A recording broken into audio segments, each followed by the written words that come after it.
Is Mike De Cillis. I'm one of the 7 candidates running for Congress. And yesterday was Martin Luther King Day. And what I saw yesterday in Staten Island and Brooklyn and in the district was I saw Staten Island standing up. I saw everybody standing up for the rights of Africans and Haitians. I saw people marching in Brooklyn for people who are poor, for people who are disadvantaged, fighting for civil rights. What I see is that we're awake. And one of the things I recognize is that sentiments of extraordinary people are extraordinary because they're relevant to other times and places. And I think about a quote that MLK said when he was at the March on Washington with Lincoln looking over him. He said, "We have also come to this hallowed spot to remind America of the fierce..." Oh my God. Finish it for me. Of the fierce...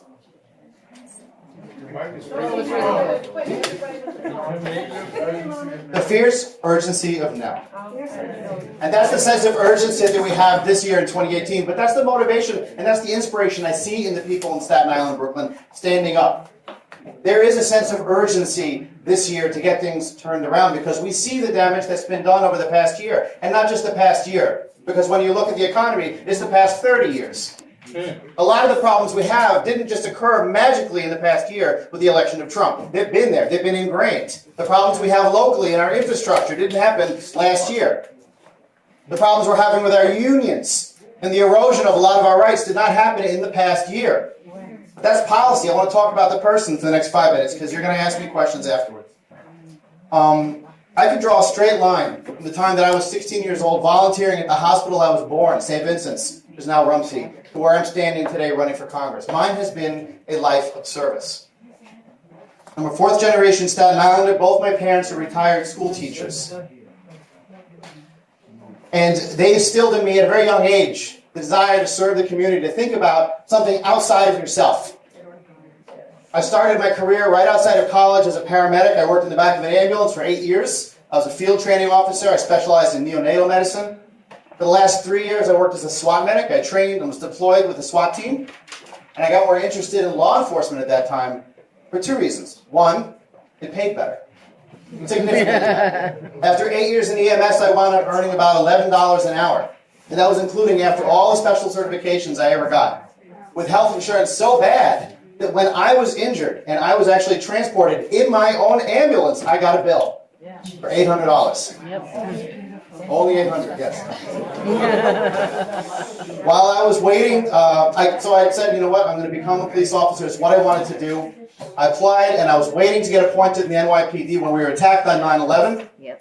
It delayed my appointment to the NYPD. I was a 9/11 first responder. I was down there as a paramedic volunteer. I worked in the outer triage at Stuyvesant High School for about 2 hours in the afternoon, and then made my way down to Ground Zero, working in American Express Building 3 for the rest of the evening, treating firefighters, and treating other first responders across from Tower 1. I'm a member of the WC Health Registry. I was injured at 9/11, not badly, but I received an inhalation injury and an eye injury while I was there, and I was forced to leave the next morning, and I wasn't able to come back. I was appointed to the NYPD in 2002. I spent 10 years there, 4 of which were walking a beat and working in East Harlem. I have worked many different community policing worked in many different community policing scenarios. I worked in Operation Impact. I actually walked the beat. I wasn't in a car for 2.5 years, which showed me methods that actually work in community policing and methods that don't work. I did stop and frisk. We all did. It didn't work. But what did work is when I had a set beat in a certain area and I was able to talk to business owners, talk to people, kids coming home from school, families, residents in buildings. 70% of my precinct was NYCHA housing. Spending my time in there, actually starting to bridge that divide between the community and the police. I've been there. I know what works. I know what doesn't. I have strategies that can help. While I was at NYPD, I went to law school at night. I went to New York Law. I got admitted to the bar in New York and New Jersey. I became a civil litigation attorney for the department, for which I got paid not one more penny than as a regular patrol officer. So they got a deal. They got me for both. I worked in the legal bureau for 6 years there. I ran a program in the civil enforcement unit. It was a civil enforcement gun initiative, which was if you were arrested anywhere in the city and they recovered a firearm in your vehicle, it came to my desk.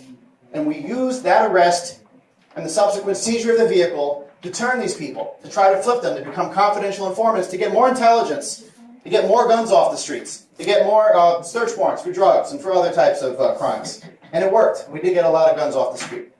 But while I was working in the NYPD, I was involved in an accident, responding to a call. It damaged my shoulder, and it was never rehabbed properly, and they retired me after 10.5 years. 1 month after my retirement, my wife, who was 30 years old, was diagnosed with breast cancer. Oh, God. Both of us had insurance. She had a job, I had a job up until my retirement. And I spent the next 1.5 years to help her while she went through multiple surgeries, while she went through chemotherapy, while she went through recovery. And she's sitting right there, and she's cancer-free, and she is healthy. But what is equally important is the fact that with that health insurance, it almost ruined us economically. We still had to navigate a system of co-pays and deductibles, and then beyond that, we had a loss of income from somebody missing a job, wondering if you're going to get fired. 2-minute warning. You got it. After that 1.5 years, I wanted to get back out. I wanted to get back into the community. I'm still a licensed practicing attorney, but I wanted to do something more. Both my parents were retired teachers. I decided that I wanted to go work with a population that I had been exposed to when I was working both in medicine and when I was working at the police department, and those are students on the autism spectrum. I went back and I got my master's in special education from Hunter College. I now teach in District 75 schools, which is a specialized district in New York City that deals only with students in self-contained classes who are moderate and severely disabled. And I teach a 611 class, which is a self-contained class. I have 5 nonverbal students, 6th and 7th grade. I also have 5 adults in the class helping me out. And out of all the things I have done, that is the most difficult. And I kid you not. It is draining, it is emotional, and you don't clock out.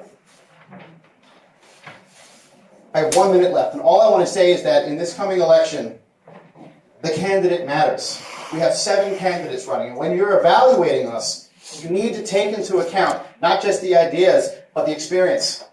You need to look and say, who can go against Donovan, Grimm, or both? Who has a record that can run against them?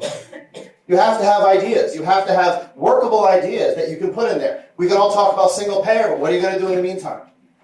We can all talk about, oh, we're going to flip the house, but what if you don't flip the house? But we take this seat. What do you do then? It matters. It matters that you ask as many questions of me, him, and everybody else that's running to make sure that you're satisfied that the candidate that you run is going to be able to represent the district and represent your needs as best as possible in Washington. Thank you. You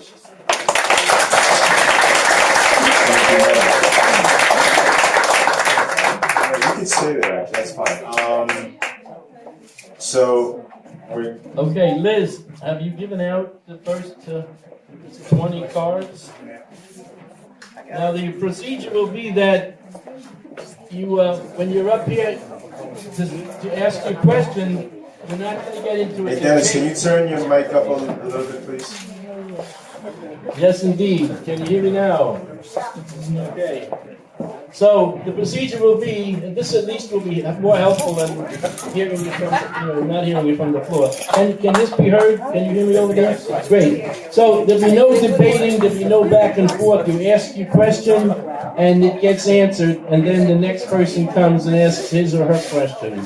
Okay? Because otherwise it gets taken over by a few, and not enough people get a question to ask of the candidate. Okay? So the first one, I'm going to wait for Liz to tell me who's going to ask the first question. And you just can come file over here if you will, and then you can start asking questions. So I'm waiting on our... Dennis, call number 1. Call number 1, please. Who's got number 1? Anybody? Come on over here. Okay, Victoria. Okay, just belt it right out.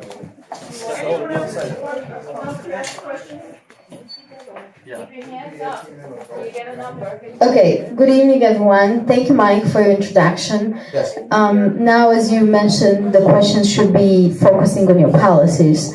So, to keep my tradition, I'm never a friend with this mic. Everyone gives me problems. Anybody here? Okay, so to keep my tradition of asking questions candidates through all this series, I will ask my question related to foreign policy. Yes. And your policies and your position on foreign policy intervening in other countries, funding military, not funding military. So basically we'll have the freedom of addressing all these points that are related to foreign policy. Thank you. You had a lot of stuff there. Okay, when it comes to foreign policy in general, I believe that we need to return to the legislative branch, as is dictated in the Constitution, the right to declare war.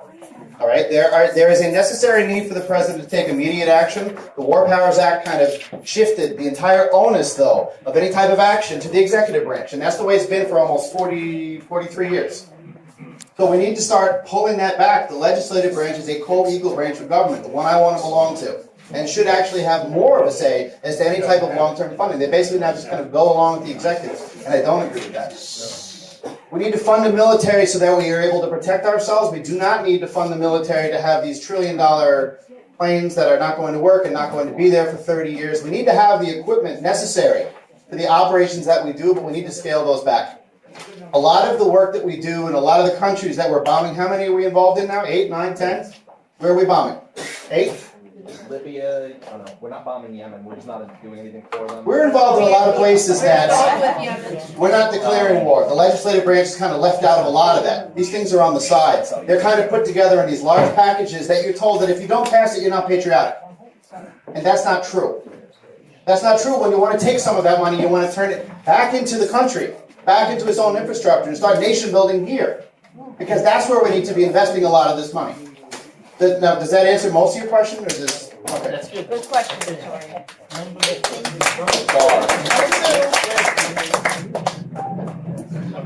You're right there, but you can't go all the way back. I don't care.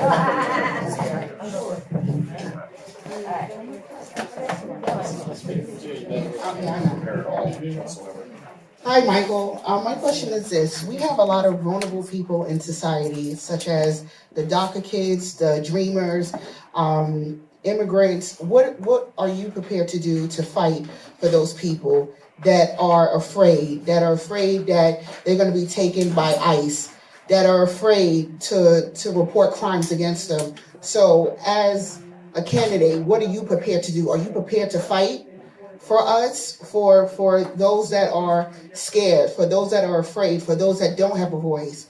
I want to know what would you do as an elected official to protect the DACA kids, TSP, the dreamers? You got it. You know, that's a great question. And I have spent a lot of my time fighting for these people. When I was working in East Harlem, I worked in a district that was mostly undocumented immigrants. Not mostly, but a very large amount. So I have had contacts, numerous contacts, with people who are afraid, who are higher victims of crime, higher rates of crime victims are going to be undocumented immigrants, mostly carrying cash. The NYC ID program helped a little bit, because a lot of them had forged IDs back then, back when I was working. We have to not just protect them, we have to get them back into, not even get back, we need to bring these people out of the shadows. We need to ensure that these people become a normal, natural part of our community as they are now, but just not segregated. I work with a lot of immigration groups here. This is a very important issue for me. My wife is an immigrant from the Dominican Republic, and it's not even if she wasn't. This still has been an important issue for me before we even met her. One of the things we can do immediately, unfortunately it's not going to be happening right, is protecting the dreamers and protecting the DACA recipients. One of my goals, should I be fortunate enough to be elected, is to not only solidify and fund a system that actually continues that, but also work on comprehensive immigration reform. And we throw that word around like it's meaningless, but you know what? We don't have a line right now where anybody can get in. We have kind of a mishmash of policies that don't make sense, that bring some people in by some different systems, and it seems arbitrary to others. Whoops, that seems arbitrary. The mic went out. Can I continue like this? Can you hear me? Yes. So a system that's arbitrary, but it doesn't have to be. And so when we do comprehensive immigration reform, it can tackle all of these different issues. So we can do some piecemeal work now. There you go. So that we're actually helping people immediately, because there are immediate concerns and immediate anxiety that's going on in the community. 800,000 dreamers, that it's not just them. It's people like the person who just got deported on MLK Day, who had been here. He's 39 years old, he has an American wife, 2 American kids. This is the only country he's ever known, and now he was deported.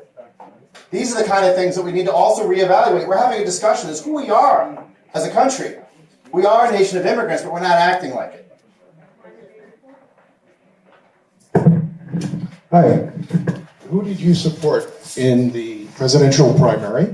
Yes. And what do you think of your candidate now, given that we have hindsight? Certainly. I was an attorney for Hillary Clinton during the presidential primary. I was part of her victory council.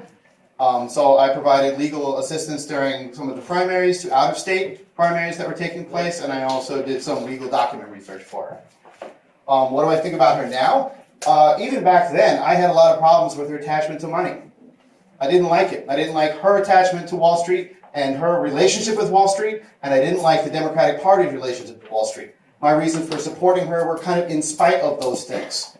In hindsight, I think that this wasn't a zero-sum equation. I like Bernie Sanders, and I like a lot of the things that he stands for. And if you look at the policies that I actually are trying to introduce, they're very more similar to him than they're going to be to Hillary Clinton. But I did support Hillary Clinton in the primary. I think she did a great job in general, with the exception of the things I talked about. And I think that right now she's staying out of the limelight. She's not really doing anything, but she's had a very good career, and I applauded her for her run.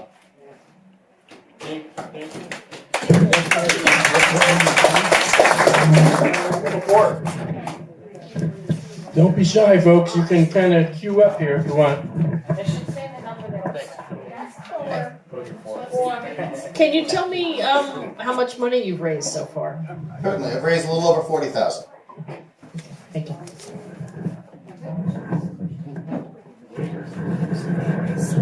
Number 5.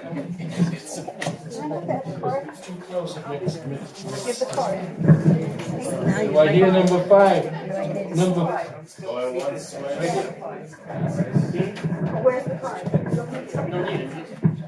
Well, I feel like I do need it because it was a very long question. The consequence of globalized marketing for the last 30 years has resulted in a loss of jobs in the United States and a tremendous loss of power for unions because they are in competition with countries where both labor and production are lower.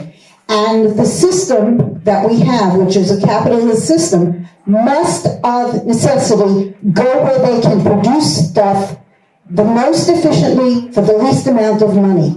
And I have yet to hear anyone from either party who has any idea about how to bring those jobs back. They talk a lot, but they don't produce much. So I'd like to hear if you have any ideas about how to counteract what is essentially the way the free market, relatively free, well, how it works. Okay, well, you got to unwrap a little of what you said because there's a lot of things going on because it's a combination of globalization, which is having companies sometimes that are here but are trying to achieve a global market, ones that are housed outside of this country. And then you also you're talking about unions. At the height of the union's power, you're right, we were producing more of our goods in America back in the 1950s, 40s, 50s, and 60s. So what you have the combination that you just said there. You've got increased labor costs here in the States, and you have companies that find it easier to leave and go somewhere else. And you're right, every single election cycle, somebody says, well, we're going to tax people that go abroad, and they don't. Yeah. Part of it is that some of these are good ideas, not all of them, but some of them, when they talk about how they're going to penalize companies in some type of tax fashion if they do this, but they never follow through with that because what we recognize apparently is that our corporate overlords run everything and we actually don't have a say in anything. We see this in the tax bill that was just passed where we're losing $1.5 trillion essentially to corporations and the rich, which has actually the opposite effect of anything that anybody's trying to do when you're trying to salvage jobs. Because you're not just trying to salvage jobs, you're trying to raise wages. Because we've seen that decline over the past 30 years. So when you attack a problem like this, it's not any one thing that you can do. You need to attack it from a bunch of different ways. When it comes to unions, I still believe in the strength of unions. I'm third generation union. I belong to both the PBA and the UFT. My parents are both UFT, and my grandfather was a dock worker. Unions unilaterally will still raise wages for those who are non-union. And in union states, ones that are not right to work, the average wage is higher than that of a right to work state. One of the things we can do is we can fight against the national right to work legislation that they try to push and other things that they try to push in the legislature, such as the Protecting American Jobs Act, which attacks the National Labor Relations Board and your ability to file some type of a labor dispute. Okay, so it's a few things. It's making sure that companies aren't putting all of their operations overseas, that they're not keeping all of their money overseas, Some of the things we have to contend with is greater automation.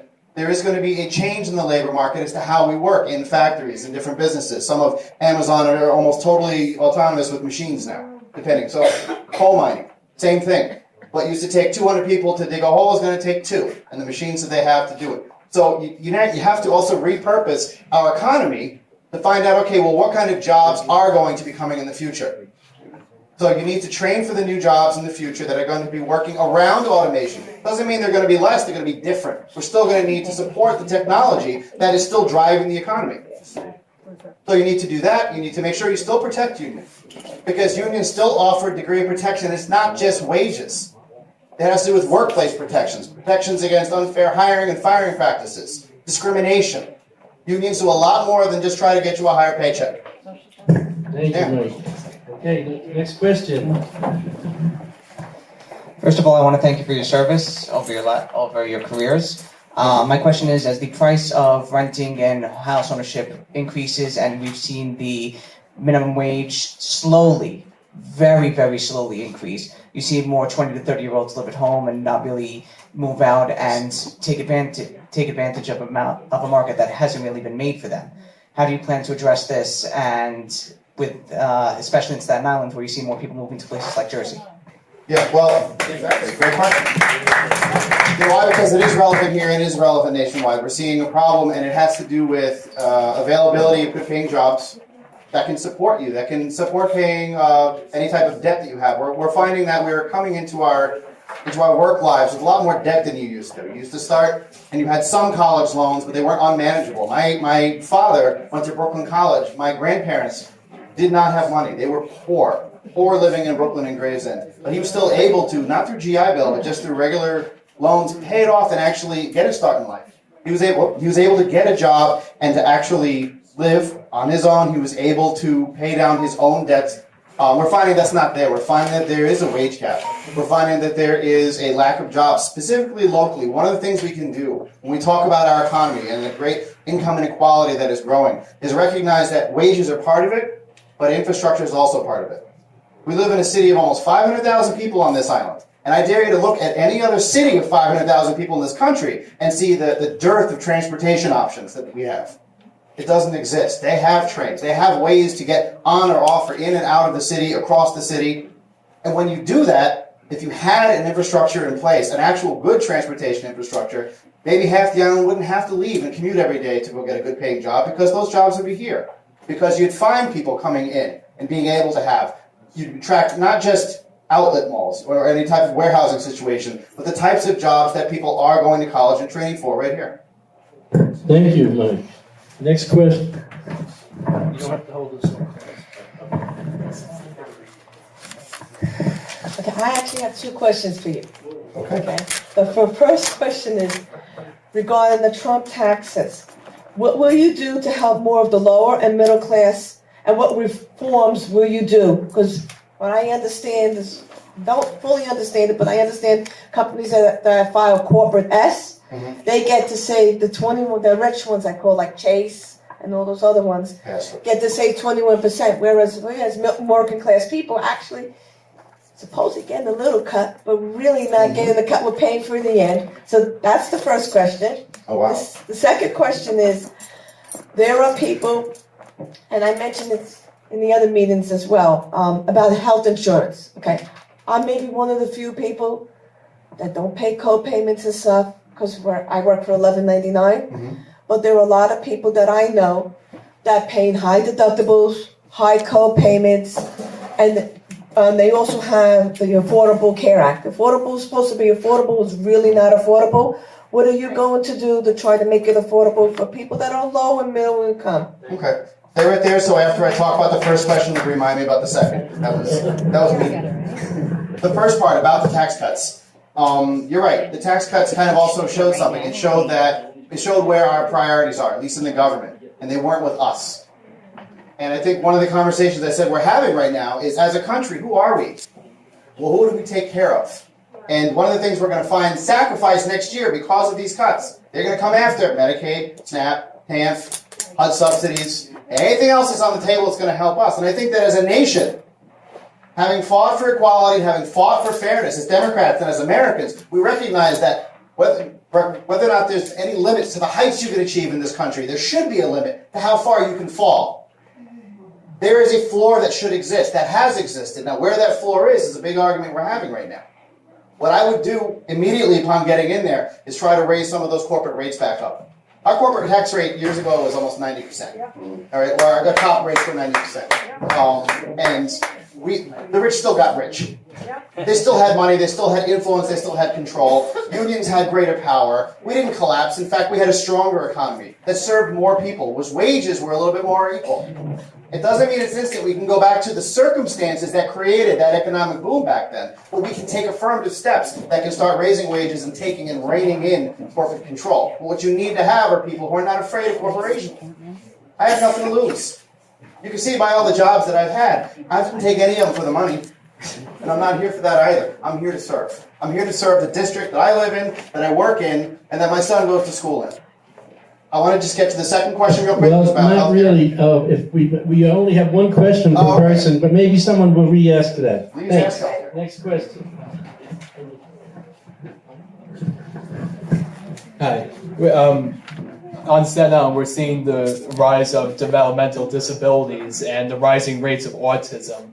I have a question from my sister, who's a special education teacher as well, and she wants to know what changes do you believe need to be made to the special education system? That's a fantastic question. That is my field. So I know a little bit something about it. We need to recognize that in general, our public schools are the foundation of our economy. That is the great equalizer. Not private schools, not vouchers, not charter schools, public schools. Because public schools provide everybody, and I'll get to special ed in a second, but in general, public schools provide the opportunity for anybody in any zip code to climb an economic ladder of success. It worked for my father, where he was, in a school that wasn't funded very well, but it doesn't work equally now at all. And we're finding our funding is very disparate when it comes to different schools. In New York City specifically, we're doing better when it comes to treating students who are developmentally disabled. There are federal laws, the IDEA law, and there was just recently a Supreme Court case that passed that said a student who was receiving an IEP, an individual education program, didn't need to just have the basics, that they actually did have to have some type of a rigorous education that moved them to independence, because that's the goal. We realize that people with developmental disabilities can learn. They can participate in our economy, in our community. What we need to do is find out what that vocational limit is, what their interest is, what they're capable of, and then train them and move them into that. Thank you. Next question. You know, I'm just trying to rush it a little bit because we do have another candidate. But also just a reminder, it's 10 after 9. At 9:30, we stop the voting, and then the committee will start to count the ballots. Thank you. Hi, my name is Sally Jones, and in a lot of cases, the Democrats and the Republicans are on the same page on many issues. And there's one that many Democrats that are in Congress right now support, which is path you could take, or you would take in Congress to reach our goal of nuclear weapons abolition. It's an existential threat for humanity, just the same as the climate change, and we can't seem to get through either the Democratic Party or the Republican Party on this issue. I grew up petrified. I grew up with drills in my elementary school in Staten Island, PS 35, where I had to go in the hallway and cover myself because the bombers were coming. That was what we were told. This is the early 70s. And it is a real threat. And nobody seems to be addressing it because what we find is that we have an aging nuclear weapons infrastructure that needs money to be maintained, otherwise it will literally fall apart. I agree with you. I think it is an existential threat, as is a lot of other things that you mentioned right there with climate against it at any turn that I have and any opportunity that I have. I don't know if that. You mentioned that you only have 40,000. I'm curious where you're going to raise your money from, one. And one part of this is how do you raise your money?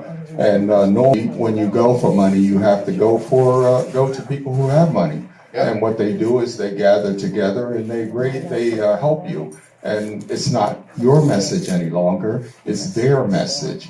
Now, that comes, the other part of that was that systemic racism is the biggest threat to our country. The way America is structured, it was structured from racism.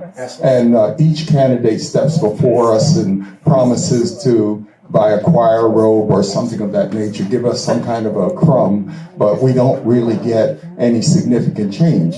And I guess my question is, how do you go about balancing off the money that you have to raise from the sources that you have to raise, and still maintaining some kind of progressive approach, a significantly progressive approach, and not be marginalized? Thank you. Way to tie those together. I raise my money through individual donors, not corporate PACs, no corporations, never going to do it. I have actually seen a great increase since the last filing of interest in my campaign in both contributions and volunteers coming forward. One of the things that is different about this race than many other races in a nationally watched race, whoever wins the primary on the Democratic side on June 26th and June 27th is going to find a lot of money in their bank account. There are a lot of people who are waiting to put money into this race, both locally and nationally.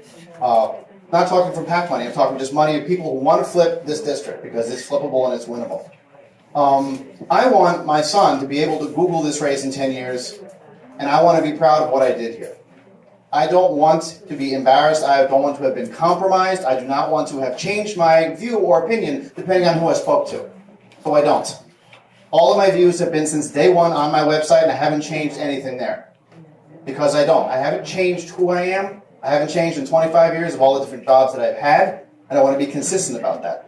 And when it comes specifically to what you said then about bridging that divide there, talking about race in general, and talking about, because we're not addressing the real concerns about that. I think I'm in a unique position based on the experience I have had in the past.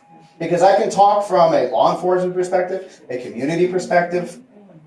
I can talk, but I can not just talk, I can listen. Because I'm prepared to listen. And I have listened for years, and I'm willing to do it now. And I am doing it now. And I think that it's something that the money isn't going to influence my opinion on how I'm going to address systemic racism. And the fact that I am going to call it out when it's due. Thank you, Mike. This is our last question to this candidate. Last one. Pardon? Last one. Okay. Hi, Mike. How you doing? So as a candidate myself, I'm not going to ask you about money, contributions. That's like the worst question to ask candidates, even though people do have a right to know, obviously. But anyway, I am going to bridge the gap back to economics. I feel like that's the most important thing to talk about in a race like this, not partisan issues, more economic issues. So it was previously brought up, actually, about globalization, about outsourcing, things like that. So I was kind of curious to know where you stand on something, for instance, like universal basic income, or something maybe not necessarily immediately, but for the future. If you do end up winning this race and you end up being a congressman for quite a few years, where do you see yourself supporting the way for the working man and woman to support themselves in a much growing automated world? Okay, well, I talked about that. Just let folks know what you're running for. And what your name is. This is not a shameless plug. I was just told to do this. My name is Adam Baumel. I'm running for the Assembly against all your favorite person, Nicole Malliotakis. Yeah.